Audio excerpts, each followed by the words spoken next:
திருச்சிற்றம்பலம்.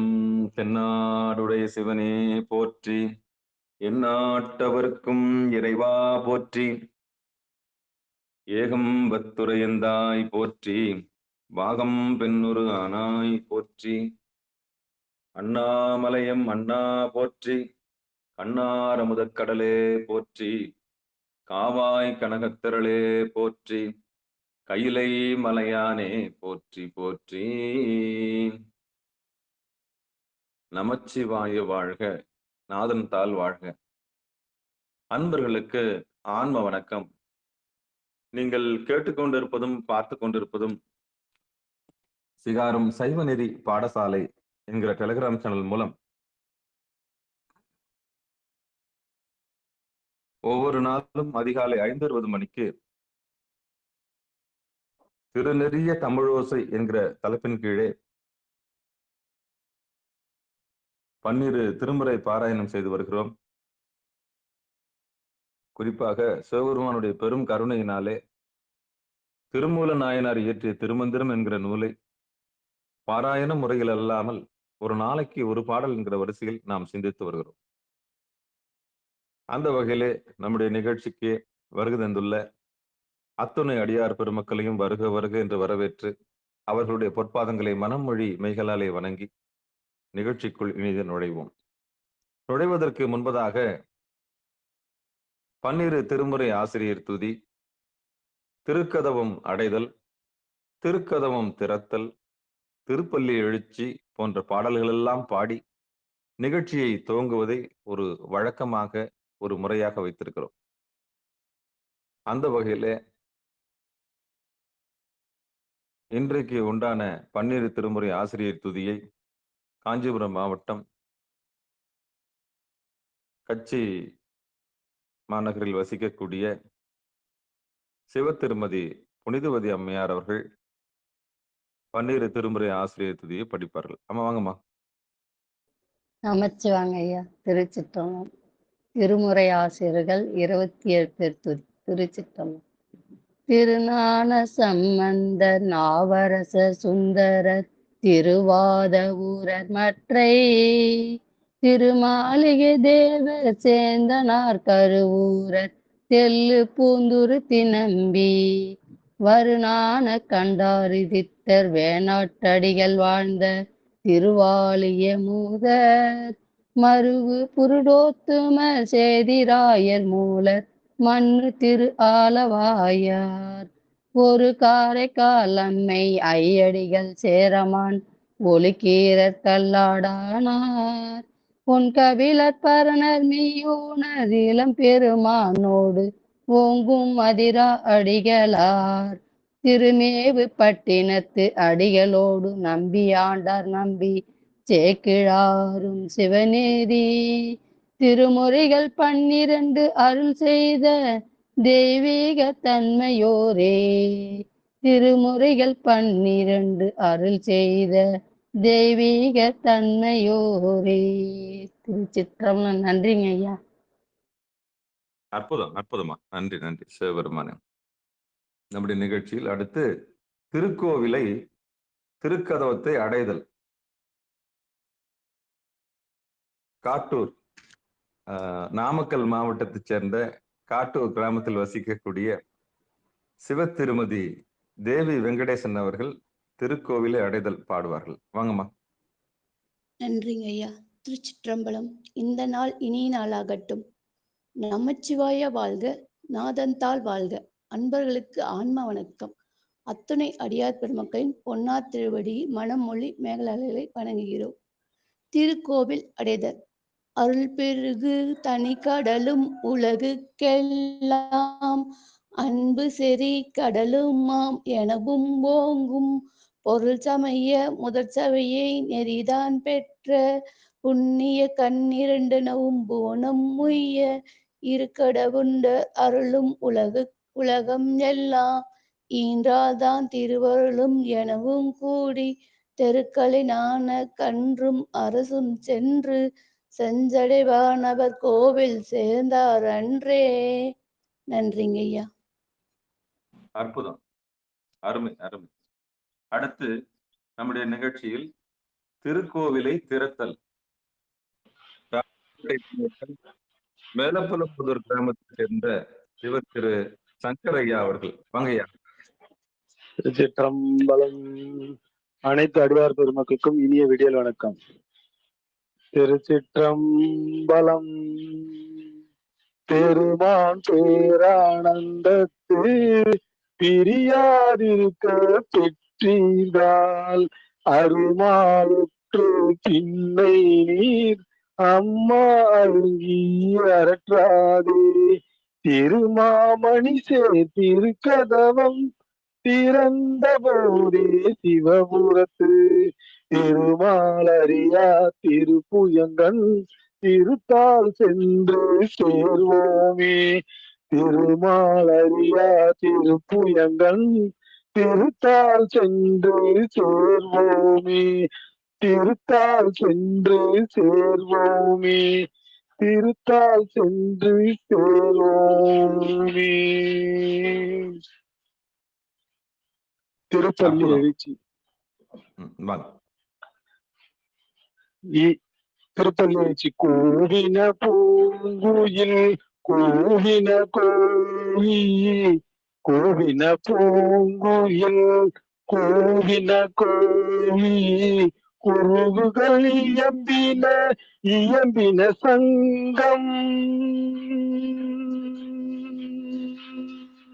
ஓவின தாரகை ஒளியொலி உதயத்து ஒருபடுகின்றது விருப்பொடு நமக்கு தேவனத்தரிகள் காலினை காட்டாய் திருப்பெருந்துறையூரை சிவபெருமானே.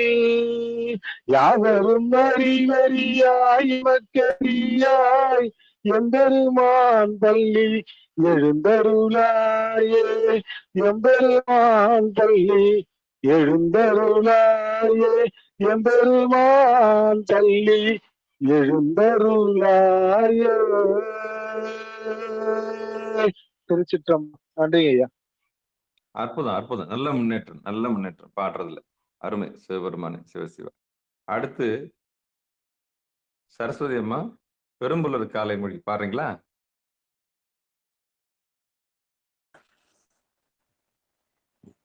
பெரும்புலர் காலை மொழி பித்தர்க்கு பக்தராகி அரும்பொடு மலர்கள் கொண்டாங்கு ஆர்வத்தை உள்ளே வைத்து விரும்பினல் விளக்கு தூபம் விதியினால் இடவல்லார்க்கு கரும்பினில் கட்டி போல்வார் கடவுர் வீரட்டனாரே. கரும்பினில் கட்டி போல்வார் கடவுர் வீரட்டனாரே. நன்றி ஐயா. அற்புதம் ஐயா. அற்புதம் அற்புதம் அற்புதம். தென்னாடுடைய சிவனே போற்றி. எந்நாட்டவர்க்கும் இறைவா போற்றி. ஏகம்பத்துரையந்தாய் போற்றி. பாகம் பெண்ணுரு ஆனாய் போற்றி. அண்ணாமலையம் அண்ணா போற்றி. கண்ணார் அமுதக்கடலே போற்றி. காவாய் கனகத்திரளே போற்றி. கையிலை மலையானே போற்றி போற்றி.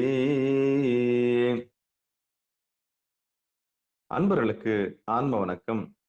சிவபெருமானுடைய பெரும் கருணையினாலே திருமூல நாயனார் இயற்றிய திருமந்திரம் என்கிற நூலை நாம் எல்லோரும் சிகாரம் சைவநெறி பாடசாலை என்கிற ஒரு பெரிய தளத்திலே சிந்தித்து வருகிறோம். நம்ம எல்லாம் இந்த செந்நெறியில் ஆட்படுத்திய உய்வடை செய்த நாய் சிவிகை ஏற்று வைத்த அந்த நாயகனான சிவபெருமானுடைய திருப்பாதங்களில் நம்ம எல்லாம் அர்ப்பணித்து வணங்கி தொழுது நம்ம எல்லாம் இந்த செந்நெறிக்கு ஆட்படுத்தி அக இருளையும் புற இருளையும் நீக்கி அகக்கண்ணை திறந்து குருவடிவாக வந்து நம்மை ஆட்கொண்ட எல்லாம் வல்ல அந்த சிவபெருமான் மானுட சட்டை தாங்கி வந்து நமக்கு தாயாகவும் தந்தையாகவும் ஆசானாகவும் வந்து தக்க நேரத்தில் நம்முடைய அறியாமை நீக்கி திருவடியை கொண்டு வந்து சேர்த்த திருவடியில் கொண்டு வந்து சேர்த்த அத்தனை குருநாதர்களுக்கும் நம்முடைய உடல் பொருள் ஆவி அனைத்தையும் சமர்ப்பித்து நிகழ்ச்சிக்குள் இனிதே நுழைவோம். நன்றி அறிதல் என்கிற வரிசையில் நாம் நம்முடைய அறியாமை நீக்கிய அத்தனை குருநாதருடைய பொற்பாதங்களுக்கும் நம்முடைய உடல் பொருள் ஆவியை சமர்ப்பித்து திருமூல நாயனார் இயற்றிய திருமந்திரம் என்கிற நூலை அவருடைய பெரும் கருணையினாலே அவன் அருளாலே அவன் தாள் வணங்கி சிந்திக்க முயல்வோம். திருச்சிற்றம்பலம், தில்லையம்பலம். திருமந்திரம். திருமந்திரத்தில் நாம் 3ஆம் தந்திரத்தில் 11வது தலைப்பின் கீழே அட்டமா சித்தி என்கிற தலைப்பின் கீழே 26 பாடல்கள் நாம் சிந்தித்து விட்டோம். 27வது பாடலாக நாம் இன்றைக்கு பார்க்க இருக்கின்றோம். தர்மயாதன கணக்கின்படி 27 சைவன்.org அதன் கணக்குப்படி நாம் 27 இதுவும் 27 தான் நினைக்கிறேன். ஆமா, 27வது பாடல். இப்போ பாடல்ல பார்ப்போம். திருமந்திரத்துல இன்னைக்கு நாம் சிந்திக்க வேண்டிய பாடலை பார்க்க போறோம். ஒடுங்கி ஒருங்கி உணர்ந்தங்கு இருக்கின் மடங்கி அடங்கிடும் வாயு அதனாதனுள் ஒடுங்கி ஒருங்கி உணர்ந்தங்கு இருக்கின் மடங்கி அடங்கிடும் வாயு அதனுள் மடங்கி அடங்கிடும் மண்ணுயிருள்ளே நடங்கொண்ட கூத்தனும் நாடுகின்றானே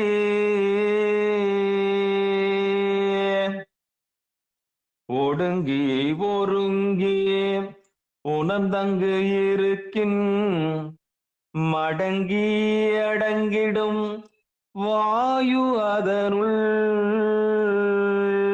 மடங்கி அடங்கிடும் மண்ணுயிருள்ளே நடங்கொண்ட கூத்தனும் நாடுகின்றானே.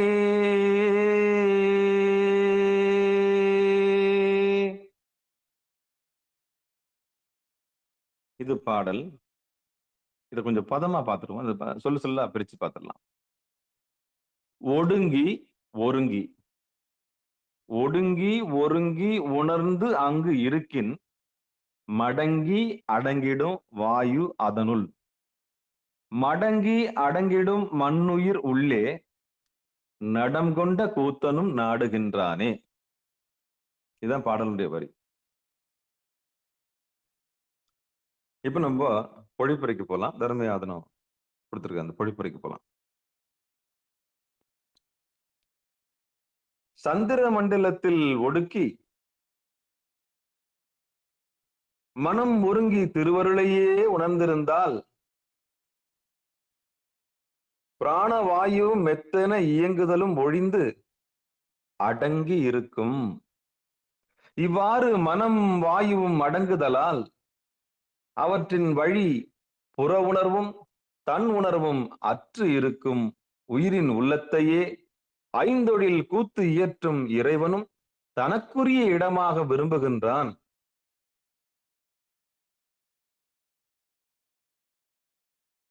மீண்டும் ஒரு முறை பொழிப்புரையை பார்த்துடலாம்.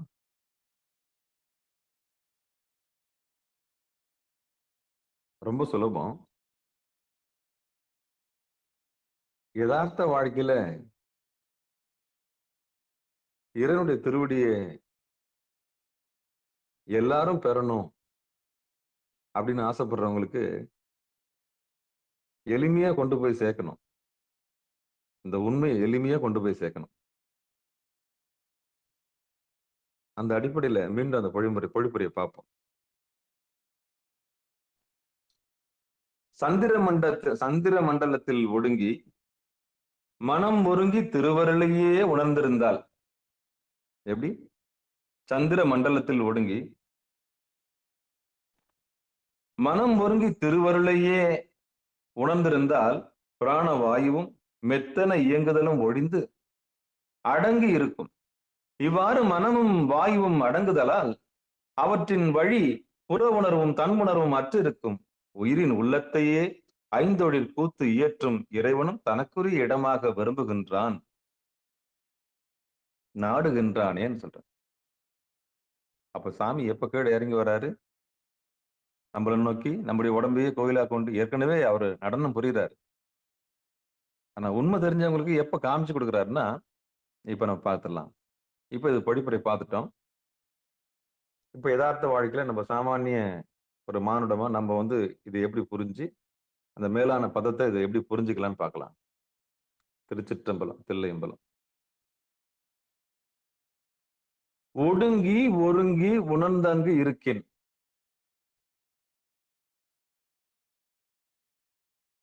நம்ம நவம்பர் 10ஆம் தேதி நம்ம காலையில 4:10க்கு நிகழ்ச்சி ஆரம்பிச்சோம். அதுக்கு என்ன பேர் வச்சோம்னா நெட்டை கூடல் முதல்ல ஆரம்பிச்சோம். அதுக்கப்புறம் மெய்தவன் பேர் வச்சோம். அதுக்கப்புறம் இப்போ திருவடி பணிதல் வச்சுட்டோம். இப்போ இந்த நிகழ்ச்சி நம்ம சொல்லி எத்தனை பேர் வந்தாங்க அப்படின்னா அவ்வளவா வரவே இல்லை. அவ்வளவா யாரும் வரவே இல்லை. குறிப்பிட்ட சம்பந்தப்பட்ட ஆன்மாக்கள் மட்டுமே, அதனுடைய பயனை தெரிஞ்ச ஒரு சில அடியார்கள் மட்டும்தான் உண்மையை உணர்ந்து வந்தாங்க. வந்துகிட்டு இருக்கிறாங்க, வர்றாங்க, இப்போ இருக்கிறாங்க. பகிரங்கமா உண்மையை சொல்லல, உண்மைக்கு நேர் எதிரான இருக்கிற அந்த ஆன்மாக்கள் இங்க வரல. ஏன்னா அதுக்கு கொடுப்பனை இல்லை. அந்த எல்லையை தொடுறதுக்கு அது கொடுப்பனை வேணும்.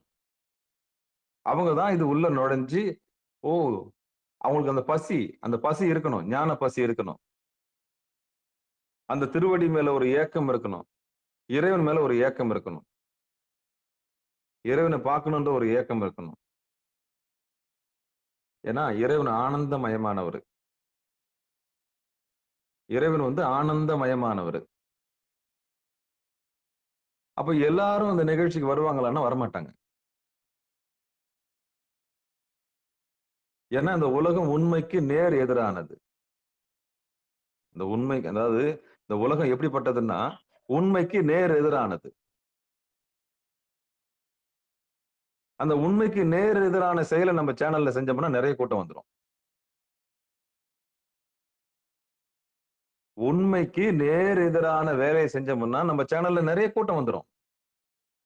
ஆனா உண்மையை நம்ம சொல்றதுனால இங்க கூட்டம் வராது. ஏன்னா சத்தியம் நெருப்பு போன்றது. இது அக்னி, எரிச்சிடும், சுடும், சொல்லெல்லாம் சுடும், குத்தும். என்ன அம்பு நேர்மையின் அடையாளம், சத்தியத்தினுடைய அடையாளம் தான் அக்னி, சுட்டுடும். அதனால ரொம்ப கஷ்டம் இங்க பயணிக்கிறது.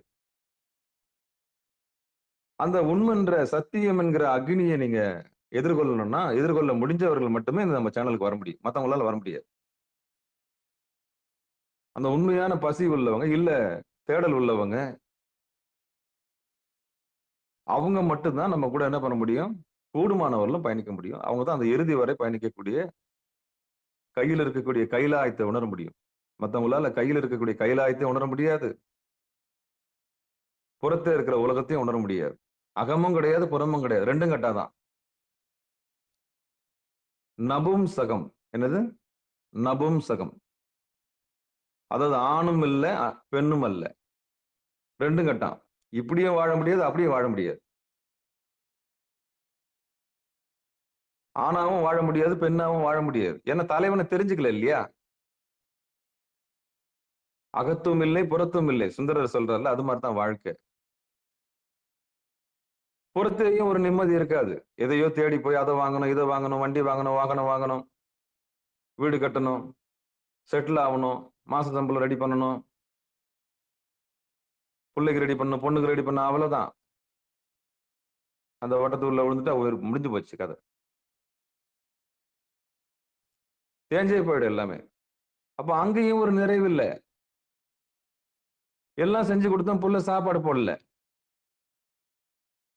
ஊட்டி ஊட்டி வளர்த்த பொண்ணு நம்மள கை விட்டுட்டு போயிட்டா, அவ்வளவுதான், முடிஞ்சு போச்சு கதை. அப்ப அங்கேயும் ஒரு நிறைவு இல்லை. இந்த உயிர் கடைசியில ஏங்குது. என்ன சாமி இவ்வளவுலாம் நான் எப்படிலாம் வாழ்ந்து எப்படிலாம் நான் தயார் பண்ணி கொடுத்தேன் இந்த உலகத்துக்கு, நான் பெத்த மக்களே இப்படி பண்ணிட்டாங்களே என்ன அப்படின்னா, அதான் மனிதனுடைய இயல்பு. பெத்த வயிறா இருந்தாலும் அது அவ்வளவுதான். அது வேலையை பார்க்கறதுக்கு தான் நம்ம வயித்துல பிறக்குது. ஒண்ணு பெத்தாலும் உருப்படியா பெத்துக்கணும். அந்த உருப்படியா பெத்த பிள்ளைக்கும் நம்ம என்ன பண்ணணும், உண்மையை சுட்டி காமிக்கணும். பலன்னு நிறைய பலன்னு பெத்துக்குவாருன்னு சொல்றாருல்ல, இந்த புற்றீசல் போல பெத்துக்குவாங்களாம். காக்கவும் வழி அறியீர், காப்பாற்றவும் வழி அறியீர், ஆப்பதனை அசைத்த குரங்கு போல மாட்டிக்கொள்வீர் மூடரே அப்படின்னு ஒரு பாட்டு ஒன்று இருக்கு. ஏன் பெத்துக்கணும், எதுக்கு பெத்துக்கணும் தெரியாமலே பெத்துக்கிறது. ஒண்ணுத்த உருப்படியா வளர்க்க முடியுமான்னு பார்க்கணும் நம்ம. அதுக்கு வாழ்க்கையை சொல்லி கொடுத்து நம்ம வந்த காரணமே இன்னும் பூமிக்கு தெரியல. அதுக்குள்ள 4-5 பெத்துக்கிட்டா எப்படி? அது கால ஓட்டத்துல ஏன் பெத்துக்கணும், எதுக்கு பெத்துக்கணும் தெரியாமலே பெத்துக்கிறது. ஒண்ணே ஒண்ணு, அதை உருப்படியா வளர்க்க முடியுமா நம்மளால சத்தியத்தை சொல்லி? அப்படின்னா பெத்துக்கணும், இல்லைன்னா பெத்துக்கூடாது. ஏன்னா நம்ம சீரழிஞ்சுங்கிறோங்க. உண்மை தெரியாம அலையிறோம். திருவடி எதுன்னு தெரியல, நான் பிறந்த காரணத்தை இன்னும் அறிய முடியல, அதுக்குள்ள வந்துட்டேப்பான்னு பாட்டுலாம் இருக்கு. அப்போ உண்மைய எதிர்கொள்றவங்க மட்டும்தான் நம்ம கூட பயணிப்பாங்க. சத்தியத்தை தெரிஞ்சுக்கணும், சிவபெருமானை தெரிஞ்சுக்கணும், அந்த திருவடியை தெரிஞ்சுக்கணும், மேலான பரம்பொருளை நம்ம புரிஞ்சுக்கணும். எனக்கு ஒரு விடுதலை கிடைக்காதா, எனக்கு ஒரு மாற்றம் கிடைக்காத வாழ்க்கையில அப்படின்னு நம்ம உள்ள நுழைஞ்சு வரோம். அப்படிப்பட்ட தேடல் உள்ள உயிர்களுக்கு தான் சாமி கதவை திறந்து வைக்கிறார். எல்லாருக்கும் இந்த இடம் திறந்து வைக்கல. எல்லாருக்கும் இந்த இடம் திறந்து வைக்கல. அவங்க தான் அடியார் நடுவில் இருக்கும் அருளை பெறுகிறார்கள். எல்லாரும் பெற முடியாது. உடையால் உந்தன் நடுவிற்கும் உடையால் நடுவில் நீ இருத்தி அடியே நடுவில் இருவீருன்னு சொல்றாருல்ல, அந்த இருவீர் நடுவுல என்ன அப்பா சோமாஸ்கந்தர் மாதிரி நம்மள வச்சுக்கிறார் சாமி. யாரெல்லாம் பொருவ நடுக்கு வந்தீங்களோ நீங்க எல்லாம் சோமாஸ்கந்தருடைய அம்சம் தான். சாமியோட பாதுகாப்பு வலயத்துக்கு வந்துட்டீங்க. சாமியோட பாதுகாப்பு வலயத்துக்கு வந்துட்டீங்க. முருகபெருமான் மாதிரி நம்மள குழந்தை மாதிரி வச்சுக்கிறாரு சாமி. ஆறுமுக சிவமா நம்மள மாத்துறாரு. ஏன்னா எல்லா எல்லையும் கடந்து எங்க வந்துட்டீங்க, அத்தனை வேதனையை கட்பட்டு இங்க வந்திருக்கிறீங்க. கொஞ்சமா நஞ்சமா வேதனைப்பட்டிருப்பீங்க வாழ்க்கையில.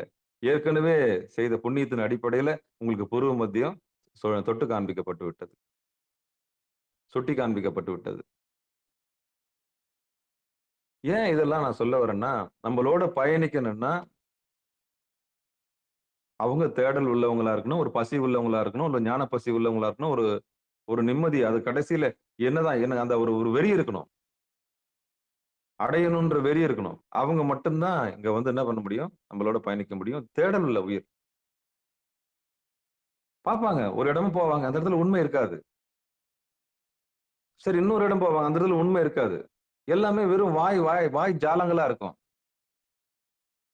போலி பூசையா இருக்கும், போலி வழிபாடா இருக்கும். மனம் நாங்க லைக்காது. நீங்க உண்மையை நாடி போவீங்க, உங்களுக்கு பார்த்த உடனே அதை கண்டுபிடிச்சிருவீங்க. நீங்க உங்க மனம் அங்க லைக்காது, ரிதம் இருக்காது, ஓங்காரம் இருக்காது. கடமையே என்ன பண்ணுவாங்க, செய்வாங்க. அப்ப அந்த இடத்துல உங்களால இருக்க முடியுமா? இருக்க முடியாது. ஒரு சாங்கியமா உங்களால செஞ்சுட்டு இருப்பாங்க. அப்ப உண்மையை தேடுறவங்க அதான் பார்த்து சலிச்சிருவாங்க. பார்த்து சலிச்சிருவாங்க. என்ன இது செஞ்சுக்கிட்டே பண்ணதே பண்ணிட்டு இருக்காங்களே, என்னதான் பண்றாங்க அப்படின்னு சொல்லிட்டு பார்த்தா ஆழமா இருக்காது. அப்ப ஆழம் இல்லாத இடத்துல நம்ம மனசு லைக்காது. இது வேற. அப்ப காசுக்காக கூவுற இடம் தான் இது அப்படின்னு நினைச்சிருவாங்க. அப்போ வியாபாரத்துக்காக இருக்கிற இடத்துல நம்ம ஏன் இருக்கணும்?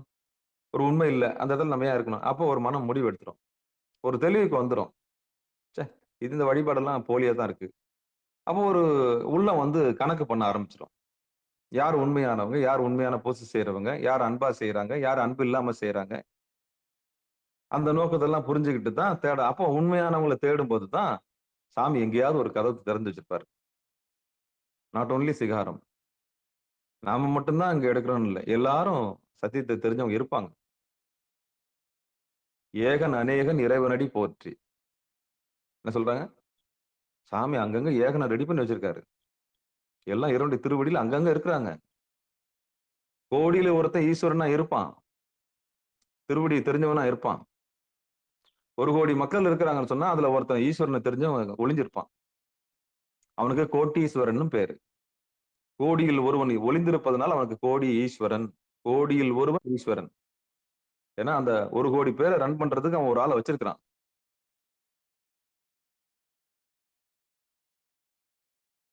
ஆமா. சாமி சாதாரண விஷயம் கிடையாது. பிரபஞ்சத்துல இருந்து இந்த பூமியை இயக்குறதுக்கு தன்னுடைய சாயல் எங்க வச்சிருக்கான்? பூமியில வச்சிருக்கிறான். ஆனா நமக்கு தெரியாது. எங்கேயாவது ஒரு சாக்கடை ஓரமா இருக்கலாம். எங்கேயாவது பிச்சை எடுத்துட்டு இருக்கலாம். புரிஞ்சிக்கவே முடியாது சாமிய. அவ்வளோ இயல்பா, ஒண்ணுமே தெரியாத புள்ள மாரி இருப்பாரு. அதனால ரொம்ப கஷ்டம். அந்த கோடியில ஒருத்தர் ஈஸ்வரனா ஒளிஞ்சிருக்கிறத கண்டுபிடிக்கிறது. சரி. அப்ப நம்மோடு பயணிக்கிறவங்களுக்கு இந்த உண்மை தெரிஞ்ச உண்மையை தேடுறவங்களுக்கு நிச்சயம் திருமந்திரம் வந்து நமக்கு பெரிய பாடமா இருக்கும். அவங்களுக்கு வந்து மனம் லயிச்சு கேட்பாங்க. அடுத்து என்ன செய்யலாம் அப்படின்னு கேட்பாங்க. அவங்களுக்கு மட்டும்தான் இந்த பாட்டு. மத்தவங்களுக்கு இந்த பாட்டு கிடையாது. என்ன சொல்றாரு? ஒடுங்கி, ஒருங்கி, உணர்ந்து அங்கு இருக்கேன். யார் ஒருவர் இந்த உடம்பு, மனசு, உயிரு. இந்த உடம்பால வரக்கூடிய அவஸ்தைகள், ஐம்புலன்கள், கண்ணு, மெய், வாய், கண், மூக்கு, செவி.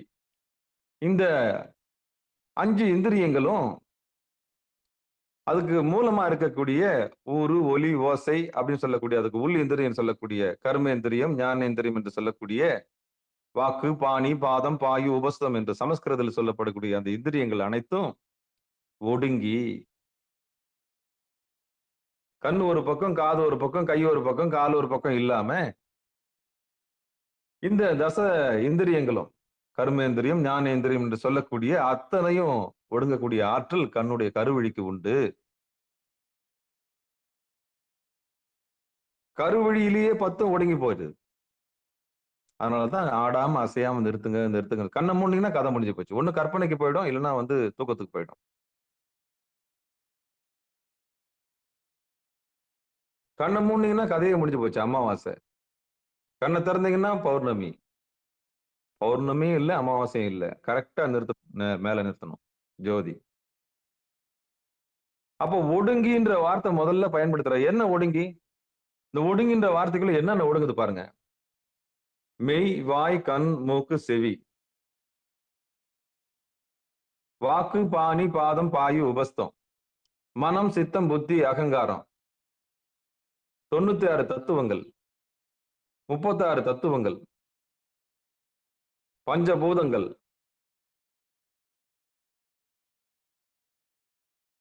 அப்போ இத்தனையும் கணக்கு பண்ணா 96 தத்துவங்களும் ஒடுங்கி, ஒருங்கி, உணர்ந்து அங்கு இருக்கேன். அவ்வளவுதான். ஒடுங்கின்ற சொல்லுக்குள்ள மறைஞ்சிருக்கிற வார்த்தைக்கு நான் பலன் சொல்லிட்டேன். அதாவது பொருள் சொல்லிட்டேன்.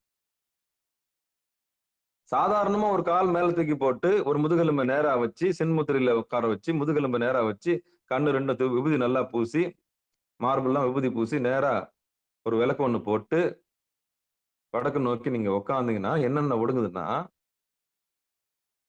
அடியேன்னு சொன்ன மெய், வாய், கண், மூக்கு, செவி, 96 தத்துவங்கள், பஞ்சபூதங்கள், ஊறு, ஒலி, ஓசை, அதுக்கு பின்னாடி இருக்கிற இந்திரியங்கள் எல்லாமே ஒடுங்கி நிக்குது. எங்க நிக்குதுன்னா புருவ மத்தியில போய் நிக்குது. அப்படி ஒடுங்கும் போது ஒருங்கி உணர்ந்து அங்கு இருக்கேன். உங்க மனசு வெளியே போகாது. உடம்பால ஒடுங்கிட்டீங்க. 2வது மனசாலையும் ஒடுங்கிட்டீங்க. அப்புறம் உயிரால மயக்கத்தையும் ஒடுக்கிட்டீங்க. அப்ப ஒடுங்கி அங்கு இருக்கின் மடங்கி அடங்கிடும் வாயு அதனுள். 2வது வரி சொல்லுது. இப்போ ஒரு 3 பாட்டுக்கு முன்னாடி ஒரு நல்ல பாம்புடைய சீற்றத்தை பத்தி சொன்னாரு திருமந்திரத்துல. ஒரு மூச்சு பயிற்சி எப்படி இருக்கணும்னு சொல்லிட்டு அடியேனே அந்த சுவாசத்தை எடுத்து காமிச்சேன். ஒரு 3 பாட்டுக்கு முன்னாடி. பெருமாள் ஐயா கவனிச்சீங்கல்ல? 2 பாட்டுக்கு முன்னாடி நினைக்கிறேன். ஆமாங்க சாமி. அதாவது மூச்சை நான் எடுத்து காமிச்சேன். ஒரு நல்ல பாம்பு என்ன ஆமா. எடுக்குமோ, ஒரு நல்ல பாம்பு எடுக்கக்கூடிய சப்தத்தை நான் எடுத்து காமிச்சேன். கவனிச்சிருப்பீங்க. ஆமா. ஆமாங்க சாமி. சரி, சரி. தேவையுள்ளவர்கள் அணுகவும். அந்த உள்முகமாக பயணிக்கக்கூடிய, உள்நாக்கின் வழியாக பயணிக்கக்கூடிய, பகிரங்கமாக சவாலாக அடியேன் செஞ்சு காமிச்சேன். நாஸ்தியின் வழியாக அப்படியே நிறுத்தி காமிச்சேன். நாஸ்தியின் வழியாக சுவாசம் போகாம நிறுத்தி காமிச்சேன். ஏன்னா தைரியம் வேணும். தைரியம் உள்ளவர்கள் மட்டுமே இந்த யோகத்துக்கு வர முடியும். அதனாலதான் என்னுடைய உடனே அழையுங்கள்னு சொன்னேன் நான். யாருக்கு வேணுமோ அழைங்க அப்படின்னு சொன்னேன் நான். அப்படி சீற்றத்தை பத்தி சொன்ன சாமி இந்த இடத்துல என்ன சொல்றாரு தெரியுமா? நல்ல பாம்புடைய சீற்ற மாதிரி அந்த வாயு மேலையும் கீழையும் போயிட்டு வரக்கூடிய அந்த சீற்றம் இருக்கு இல்லையா? அந்த சீற்றமே அடங்கி போயிடுன்றாரு. எப்போ? ஒரு அளவுக்கு தான் அதை பண்ணணும் பயிற்சி. இது எப்படி ஒரு உதாரணம் என்னுடைய ஆசான் சொல்லுவாருன்னா, நீ பிராணவாயுவை தெரிஞ்சுக்கிட்ட ரைட்டு, சுடுமுனை மார்க்கத்தை தெரிஞ்சுக்கிட்ட சரி, உள்முகமா உள்நாக்கு வழியா பயணிக்கிற கலையை கத்துக்கிட்ட சரி, சாகா கலையை கத்துக்கிட்ட சரி, ஆனா எவ்வளவு தூரம் உன்னால பண்ண முடியும்? கொஞ்ச நேரம் தான் பண்ண முடியும். அது எப்படி தெரியுமா? ஒரு மிகப்பெரிய புகை வண்டி ரயில் இன்ஜின் ஸ்டார்ட் ஆயிடுச்சு. 6:30 மணிக்கு எடுக்க போறாங்க. வண்டி எடுக்கும் போது ஸ்டார்ட் பண்றதுக்கு அந்த இன்ஜின் ஸ்டார்ட் பண்ணியாச்சு. ஸ்டார்ட் பண்ண உடனே மூவ் பண்றாங்க. அந்த மூவ் பண்ணும்போது பிராணாயாமம் தேவைப்படுது. எப்ப பிராணாயாமம் தேவைப்படுது? நீங்க கையடங்கி காலடங்கி முதுகெலும்பு நேரா வச்சு புருவ மத்தியில வச்ச உடனே வெளியே பல காத தூரம் போயிருக்கும் மனம். எத்தனை காத தூரம்? த ஃபிராக்ஷன் ஆஃப் செகண்ட். எல்லா கண்டத்துக்கும் தாவக்கூடிய ஆற்றல் உள்ளது. எது? மனம்.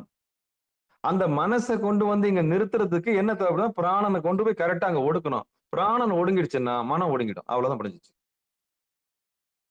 அப்போ அதுக்காக இன்ஜினை ஸ்டார்ட் பண்ணி அவரு டிரைவர் என்ன பண்ணுவாரு? மூவ் பண்ணுவாரு. மூவ் பண்ணும்போது பிராணாயாமம் தேவைப்படுது. வண்டியை நகர்த்தணும் இல்லையா? இங்க இருந்து அந்த வண்டியை நகர்த்துறதுக்கு முதல் என்ன தேவைப்படுதுன்னா பிராணாயாமம் தேவைப்படுது. அதே மாதிரி தியானத்துல அங்க வேற ஒரு எரிபொருள் தேவைப்படுது. இங்க நான் சொல்றேன்.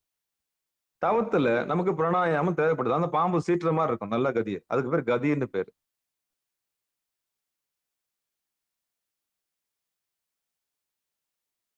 அது கதின்னு அதுக்கு பேரு. சிவகதின்னு சொல்லுவாங்க. பாம்பு சீற்ற மாதிரி இருக்கும். சரி, அப்படி சீற்ற மாதிரி முதல்ல அந்த பிராணாயாமத்தை செஞ்ச உடனே என்ன நடக்கும்னா, வெளியே போன அந்த மனம் உள்ள வந்து ஒடுங்கும்.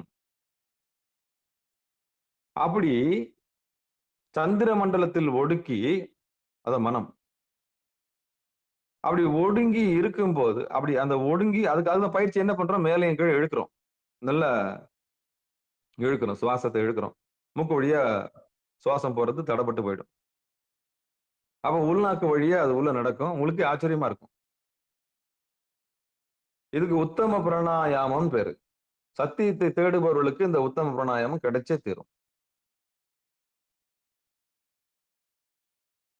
நிச்சயம் எதிர்பார்க்கணும். நிச்சயம் வந்து அது உண்மை எனக்கு வேணும்னு கேட்கறவங்களுக்கு நிச்சயம் கிடைக்கும். அங்க இடகலையும் கிடையாது, பெண்கலையும் கிடையாது. நேத்து தான் சொன்னேன் நான். சிதம்பரத்துக்கு இடம் கிடையாது, மதுரைக்கு இடம் கிடையாது. ஊர்த்தவ தாண்டவத்துக்கு மட்டும்தான் இடம். இந்த உயிர்களை காப்பாற்றுவதற்காக இடக்காலில் தூக்கி ஆடுகிறார் சிதம்பரம். அதான் இடது நாசி. இந்த உயிர்களுக்காக காப்பாற்றுவதற்காக மதுரையில் ஆடுறாரு. வலக்கால தூக்கி ஆடுறாரு. அதான் வலது நாசி.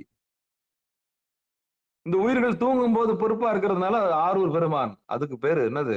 அசபா நடனம். மத்தெல்லாம் சபா நடனம். அங்க நாராயணன் படுத்திருக்கான். வாழும் பாம்பு ஆரூர் அதனில் அப்படின்றாரு. அங்க படுத்திருக்கான். யார் படுத்திருக்கான்? சயனத்துல நாராயணன் படுத்திருக்கான். அவன் தூங்கும் போது துயில் கொள்ளும் போது யார் வந்து நஞ்சில் ஆடுறது? அதுதான் அந்த ஆரூர் பெருமானுடைய படத்தை பார்த்தீங்கன்னா தெரியும். கீழே கிடப்பான். அவன் கிடப்பான், கிடந்தான். அவனை காப்பாத்துறதுக்கு ஒருத்தன் நடுவுல ஆடுவான். அவன் தான் ஆரூர் பெருமான். அதுக்கு அஜபா நடனம்னு பேரு. இது பகிரங்கமான உண்மை, எல்லாரும் சொல்ல மாட்டாங்க. அப்ப தூங்கும் போது who is responsibility in our sleeping time அப்படின்னும் போது அதான் ஆரூர் பெருமான். அப்போ பொது நடனமும் நமக்கு தேவை, பொது நடனமும் நமக்கு தேவை. அதான் தில்லை அம்பலம். ஏன்னா உலக உயிர்கள் மொத்தத்தை ரட்சிக்கிறதுக்கு இறைவன் இறங்கி வரான். அதுக்கு ஊன நடனம்னு பேரு. அசபா நடனம்ன்றது அடுத்து கோவிந்தராஜ் டிபார்ட்மெண்ட். நேரு எதிராக ஒருத்தன் படுத்திருக்கான் பாத்தியா, அதான் அசபா நடனம். உள்ள துயில் கொள்ளும் போது உயிர்களை காப்பாற்றுவதற்காக எடுத்துக்கூடிய ஆட்டம் தான் ஆரூர் பெருமான். அவன் காலை பார்க்க முடியாது உங்களால. சிதம்பரம் நடராஜருடைய காலை பார்க்கலாம், ஆரூர் பெருமானுடைய காலை உங்களால பார்க்க முடியாது. ஏன்னா நீங்க தூங்கிட்டீங்கல்ல, நாம தான் தூங்கிட்டோமே.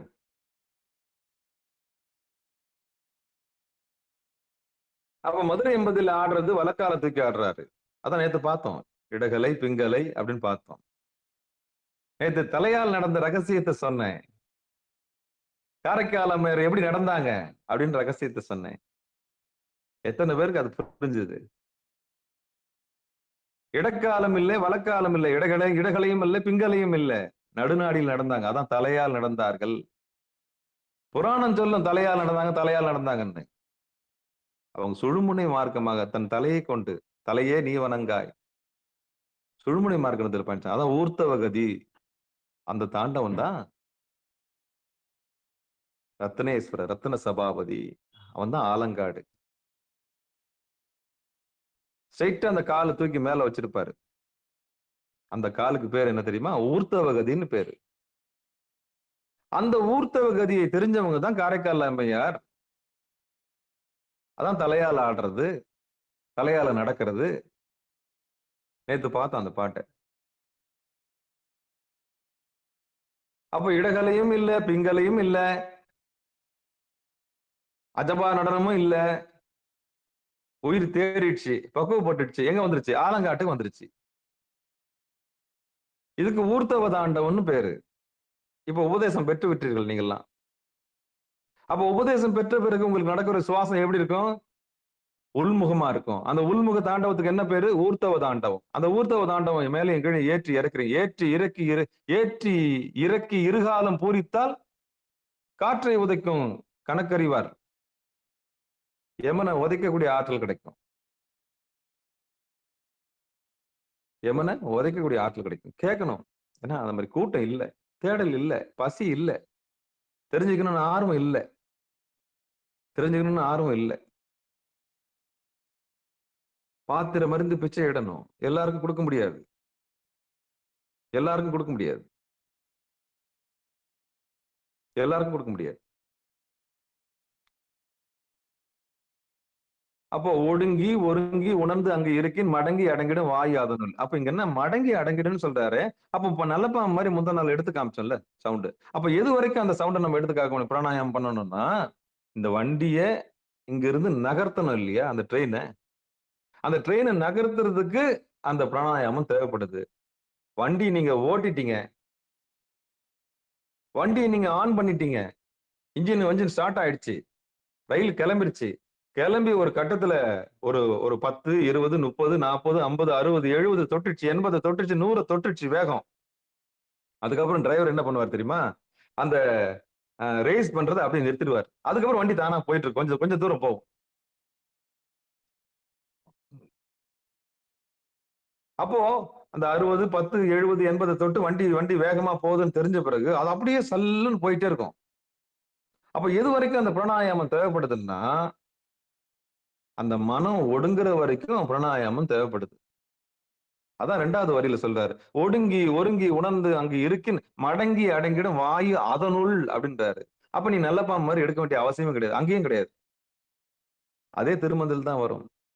மனம் அது செம்மையானால் மந்திரம், அதுதான் வரும் நினைக்கிறேன்.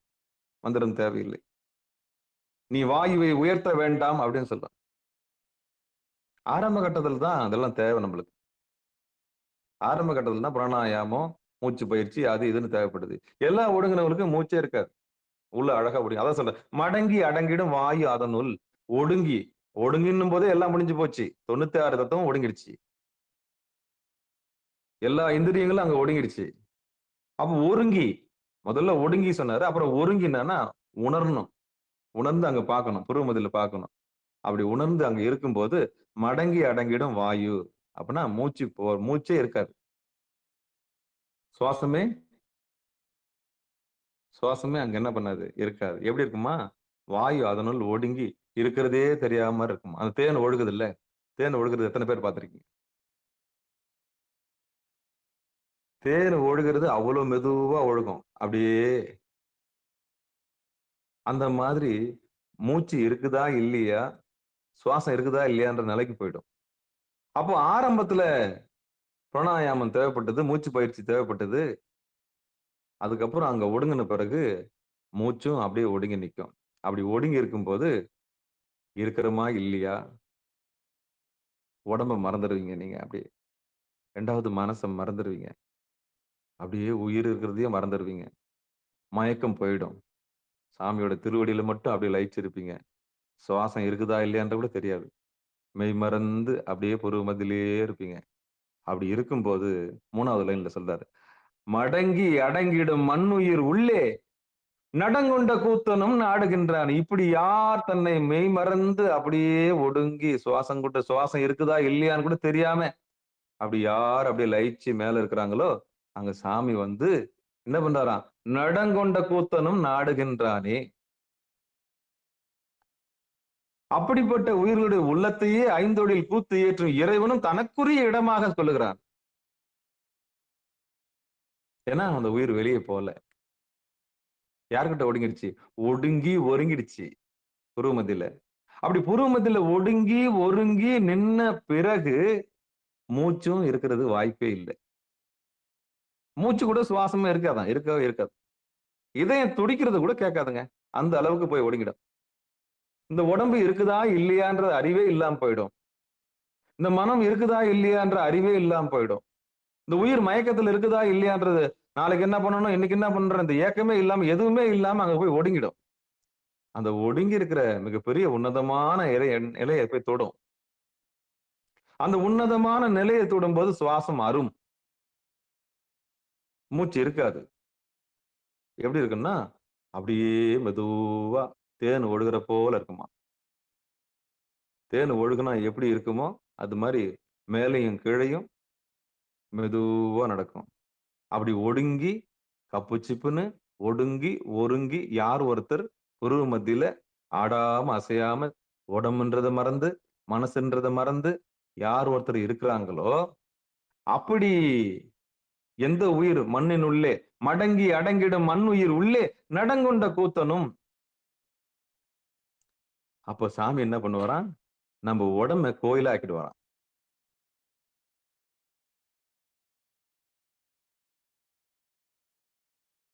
நம்ம உடம்ப கோவில் ஆக்கிடுவாராம். இறைவனும் தனக்குரிய இடமாக விரும்புகின்றான். எத? இப்படிப்பட்ட உயிர்களை சாமி சுவிகாரம் பண்ணிக்கிறார்.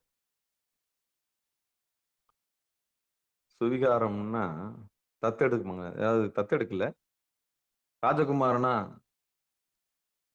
ஒரு ராஜாவா பட்டம் ஆள்றதுக்கு கொடுப்பாங்க இல்லையா? அந்த மாதிரி சாமி அவங்கள தேர்ந்தெடுத்து அவங்க உடம்பையே குடிகொள்றார். நம்ம உடம்புக்குள்ள சாமி வந்து தங்கணும்னா சில தேவையில்லாத பொருட்களை நம்ம எடுத்து எட்ட போட்டுக்கிட்டே வரணும். இப்போ வீட்டுக்குள்ள நல்ல ஒரு பொருளை வைக்கணும் அப்படின்னா தேவையில்லாத பொருளை நம்ம நீக்குவோம் இல்லையா? ஒரு உன்னதமான பொருளை எடுத்து வந்து வைக்கணும். ஒரு சோஃபா செட் எடுத்து அந்த உள்ள வைக்கணும்னா அங்க இருக்கிற குப்பைகள்லாம் முதல்ல கிளீன் பண்ணி எடுத்து வெளியே போட்டுட்டு நல்லா நாகரிகமா கொண்டாந்து உள்ள வைப்போம் இல்லையா? அது மாதிரிதான். ஒரு உன்னதமான பொருள் உள்ள வரணும்னா தேவையில்லாத பொருளை நம்ம வெளியே போட்டுடணும். அந்த தேவையில்லாத பொருள் எதுன்னு பார்க்கணும் நம்ம மனசுக்குள்ள. ஆமா. அந்த தேவையில்லாத பொருள்லாம் வெளியே எடுத்துட்டோம்னா சாமி அங்க வந்து குடியேறுவார். அந்த பயமா இருக்கலாம், நடுக்கமா இருக்கலாம், எதிர்காலத்தை பத்தின ஒரு நடுக்கமா இருக்கலாம். எல்லாத்தையும் தூக்கி எறியணும். பதட்டமா இருக்கலாம்.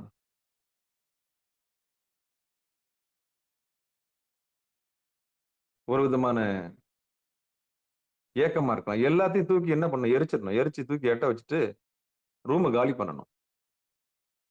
நம்ம மனசுக்குள்ள இருக்க குப்பையெல்லாம் தூக்கி எட்ட போட்டேன். அப்ப தூக்கி எட்ட போட்டா தான் என்ன பண்ண முடியும்? எரிக்கணும். உருவ மதித்த பார்த்து எரிக்கணும். தேவையானது எது? தேவையில்லாதது.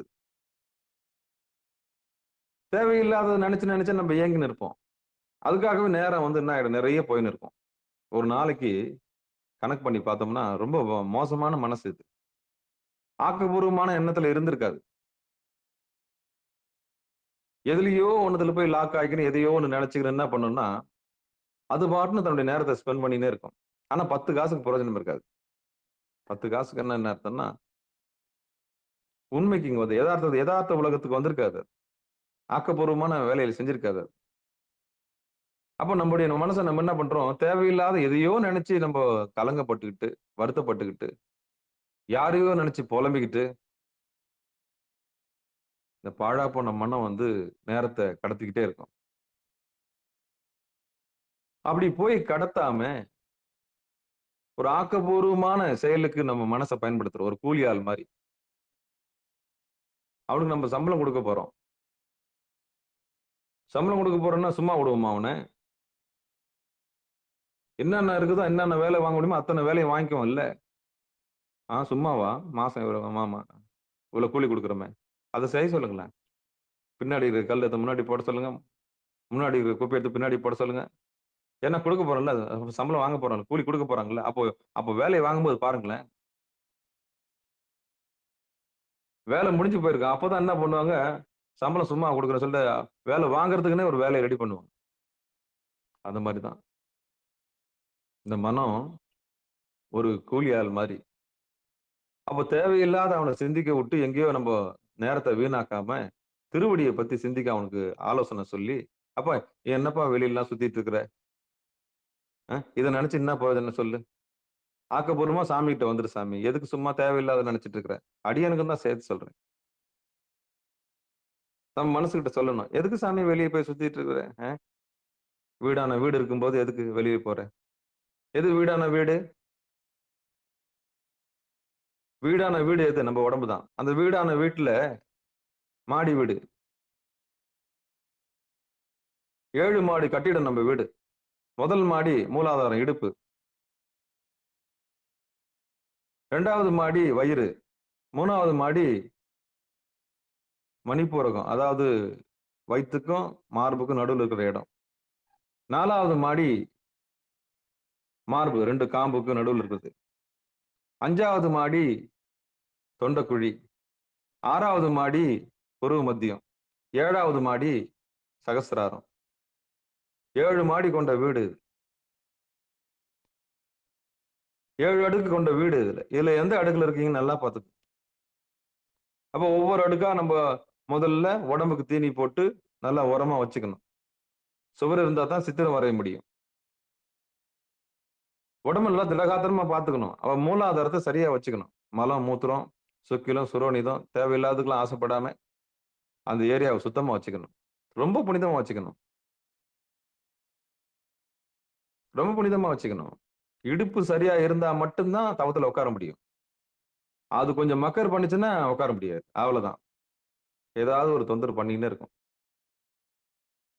அந்த இடத்த சூடா வச்சுக்க கூடாது. நல்லா எச்சரிக்கையா இருங்க. தவம் பண்றவங்க நல்ல அக்னிய அந்த அங்க அங்க இருக்கிற அக்னிய ரொம்ப கூல் பண்ணணும். கூல் பண்ணி வச்சுக்கணும். அப்பதான் தவத்துல உட்கார முடியும். இல்லன்னா தலைலாம் கொதிச்சு போயிடும். நல்லா நீராடணும். எதுக்கு நீராடணும்? அந்த இடம் கூல் ஆக்குறதுக்கு தான். மதிக்கணும். இடுப்ப நம்ம மதிக்கணும். அந்த முதல் வீட்ட நம்ம மதிக்கணும்.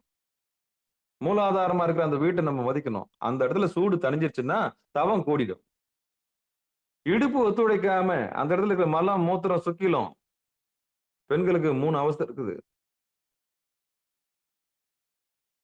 மலம், மூத்திரம், சுக்கிலத்தோட சுரோனிதத்தோட ஆமா. ஆணுக்கு 3 கலந்திருக்கும். சுக்கிலம், சுரோனிதம். இது கலந்திருக்கிறதுனால கொஞ்சம் மஞ்சள் கலர்ல இருக்கும். ரத்தம் 3 கலந்திருக்கும். ஆனா பொம்பளைக்கு 3 தனியா இருக்கும். கொடுமை இதெல்லாம்.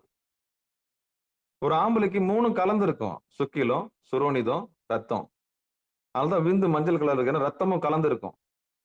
ஆனா பொம்பளைக்கு அப்படி இல்லை, ரத்தம் தனியா வரும், அது வெள்ளையா வரும், அதுக்கப்புறம் சுரோனிதம் தனியா வரும். இந்த கொடுமையை அது பெண்ணா பிறந்து அனுபவிச்சுதான் ஆகணும். உதிரப்போக்கு, சுரோனித போக்கு, அப்புறம் அதை படுது இதை படுதுன்னு பட்டுனே இருக்கும் அது. அப்ப அந்த இடத்த கவனிக்கணும். இடுப்புன்றதை கவனிச்சு அந்த இடம் அப்படி சரியில்லைன்னா உட்கார முடியாது, தவத்துல உட்கார முடியாது. நல்லா நோட் பண்ணிக்கோங்க. அப்ப முதல் வீட்டை சரியா வச்சுக்கணும். முதல் வீடு சரியா இருந்தா மட்டும்தான் மத்த 7 வீட்டையும் நம்ம கவனிக்க முடியும், மத்த 6 வீட்டையும் நம்ம கவனிக்க முடியும். ஆம்பளையா இருந்தா நல்லா நல்லெண்ணெய் தேய்க்கணும். இந்த சனிக்கிழமை நீராடணும், அந்த உஷ்ணத்தை சமாளிக்கிறதுக்கு. பொம்பளையா இருந்தா புதன்கிழமை நீராடணும், நல்ல உஷ்ணத்தை நல்லெண்ணெயை போட்டு தேய்ச்சி என்ன பண்ணணும், சூட்டை தணிக்கணும். சூட்டை தணிச்சிட்டோம்னா தவம் கூடிடும். அப்ப சூடு தணிஞ்சு போச்சுன்னா தவத்துக்கு ரொம்ப ஏதுவாயிடும் இந்த உடம்பு. சூடு தண்ணியிலன்னா ஏடகுடமா போயிடும், தேவையில்லாத எண்ணங்களுக்கு மனசு போயிடும். அப்போ அந்த மூலாதார வீட்டை சுத்தம் பண்ணணும். மலம், மூத்திரம், சுக்கிலம், சுரோனிதம், அது படுது இது படுது, உட்காரவே முடியாது தவத்துல. நல்லா ஞாபகம் வச்சுங்க, உட்காரவே முடியாது. அப்ப முதல் வீட்லயே இருக்க மனசு. அப்போ அந்த இடத்த நல்லா வச்சுக்கணும், ரொம்ப பத்திரமா வச்சுக்கணும், பாதுகாப்பா வச்சுக்கணும், சுத்தமா வச்சுக்கணும், காற்றோட்டமா வச்சுக்கணும், அதையும் மதிக்கணும். சிலர் அதை மதிக்கவே மாட்டாங்க, மதிக்கவே மாட்டாங்க. ஏன் சிறுநீர் கல் வருது? கூச்சப்பட்டு சிறுநீர் கழிக்காமலேயே வெக்கப்பட்டு இருந்தனாலதான் சிறுநீர் கல் வருது. நாளைக்கு போய்க்கலாம், அப்புறம் போய்க்கலாம், பொம்பளைங்களா ஆம்பளைங்களா இருக்கிறாங்க, கூச்சமா இருக்கு, நம்ம போலாம் அப்புறம், அப்படியே அடக்கி வச்சதுனாலதான் என்ன ஆயிப்போகுது, நோய் வருது. ஏன் மலச்சிக்கல் வருது? அந்த முதல் வீட்டுக்கு உண்டான அவஸ்தையை நம்ம உடனே சரி பண்ணணும். மூத்திரம் வருதா மூத்திரம், மலம் வருதா மலம், சுக்கிலம் வருதா சுக்கிலம், அது என்ன அவஸ்தையோ அது சொன்ன, பசி தாகம் எல்லாமே இருக்கு, அங்க எல்லாமே இருக்கு. அந்த இடத்த நம்ம சரியா வச்சுக்கணும். அப்படி அந்த இடத்த சரியா வச்சாதான் தவத்திலே உட்கார முடியும், தவத்திலே உட்கார முடியும். அப்ப முதல்ல இடம் இடுப்பு, அதை சுத்தமா வச்சுக்கணும். அதுக்கப்புறம் வயிறு, குடல் சுத்தம், உடல் சுத்தம். ஒடுங்கி ஒருங்கி உணர்ந்து அங்க இருக்கிறதுக்கு என்னென்ன தடைன்னு சொல்றேன் நான்.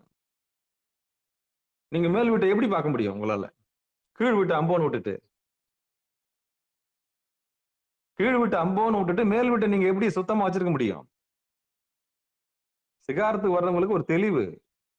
அப்போ இடுப்புல என்னென்ன அவஸ்தை வரும், அத்தனை அவஸ்தையும் சரி பண்ணி சூட்டை தரிஞ்சு ஏகாந்தமா இருக்கிறத வழியை பண்ணணும். அதுக்கு உண்டான தீனியை கொடுத்துட்டோம்னா அது கம்முன்னு கப்புச்சுப்புன்னு ஆயிடும். முக்கியமான நேரத்துல தான் டாய்லெட் வரும், முக்கியமான நேரத்துல இன்டர்வல் வரும், நீங்க ஏகாந்தமா பாக்குற நேரம் தான் உங்களுக்கு டார்ச்சர் வரும். அதுக்கு தான் சொல்றேன் நான். அதை சரி பண்ணிட்டோம்னா நம்ம தவத்துல உட்காந்துடலாம். அப்ப அந்த முதல் வீட்டுக்கு கொடுக்க வேண்டியதை கொடுக்கணும், செய்ய வேண்டியதை செய்யணும். 2வது வீடு வயிறு, குடல் சுத்தம், உடல் சுத்தம். இந்த குடல்ல எது இருக்கணும் எது இருக்கக்கூடாது நம்ம தான் கொஞ்சம் தீர்மானிக்கணும். காலையில நீர் ஆகாரம், வெறும் வயிற்றுல தவம் பண்ணக்கூடாது. ஏதாவது இந்த குடலுக்கு போட்டாதான் அது வேலையை செய்யும், இல்லைன்னா கபான்னும் எரிச்சிரும். தன்னைத்தானே எரிக்கக்கூடிய ஆற்றல் குடலுக்கு உண்டு, அதுக்கு பேர் அல்சர். எதையாவது போட்டு மெல்லணும், முறுக்கினே இருக்கும் அப்படியே. அப்ப தன்னைத்தானே முறுக்கிக்கும் போது அது என்ன பேர்? அதுக்கு அல்சர்னு பேர். அப்ப இந்த 2வது வீட்டையும் நம்ம என்ன பண்ணணும், அவனுக்கு ஒரு லஞ்சம் கொடுக்கணும். என்ன லஞ்சம் கொடுக்கணும்னா, எதையாவது போட்டு வைக்கணும். அதுல என்ன போட்டு வைக்கலாம்? உன்னதமான பொருளை போட்டு வைக்கலாம். நல்ல தீர்த்தமா, ஜூஸா, நீரால நிரப்பணும். அதை காலையில அப்படி நிரப்பணும்னா அவன் சாந்தம் அடைவான்.